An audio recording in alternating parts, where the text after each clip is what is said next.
বলিউডে মনে হয় এমন ঘটনা আগে কখনো ঘটেনি, প্রথমবারের মতো এমন ঘটনা ঘটবে বলিউডে যেটা শুনলে সবাই অবাক হয়ে যাবেন। তো কি অবস্থা, কেমন আছেন? আমি ড্রামা সবুজ, আর আজকে আলোচনা করবো বলিউডে আগে এমন ঘটনা ঘটেনি এই বিষয়টি নিয়ে।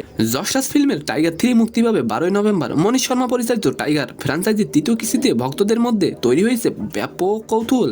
কিন্তু হঠাৎই সামনে এলো নতুন খবর। মার্কিন চলচ্চিত্র বিষয়ক সাময়িকী ভ্যারাইটি জানিয়েছে সিনেমাটিতে কেবল সালমান খান নন, দেখা যাবে শাহরুখ খান ও ঋত্বিক রোশনকেও। টাইগার 3-তে অতিথি চরিত্রে অভিনয় করবেন তারা। শাহরুখ ও ঋত্বিক দুজনই যশ রাজ স্পাই ইউনিভার্সের সিনেমা পাঠানো ওয়ারের অভিনেতা। টাইগার 3 এর প্রধান চরিত্রে অভিনয় করবেন সালমান ও ক্যাটরিনা। আর নতুন চমক হিসেবে থাকবে শাহরুখ ও ঋত্বিক। অনেকেই বলছেন বলিউডে মনে হয় এমন ঘটনা প্রথমবারই হতে যাচ্ছে। বলিউডের একটি সূত্র ভ্যারাইটিকে জানিয়েছে আদিত্য চোপড়া যশ রাজ স্পাই ইউনিভার্সকে অন্য উচ্চতায় নিয়ে যেতে চান। এজন্য ইউনিভার্সের প্রতিটি কিস্তিতেই থাকবে নানা চমক। তো আজকের ভিডিওটি কেমন লাগলো অবশ্যই কমেন্ট বক্সে জানাবেন। আর ভিডিওটি যদি ভালো লাগে অবশ্যই একটি লাইক দিয়ে আমাদের চ্যানেলটিকে সাবস্ক্রাইব করে দিবেন। ধন্যবাদ।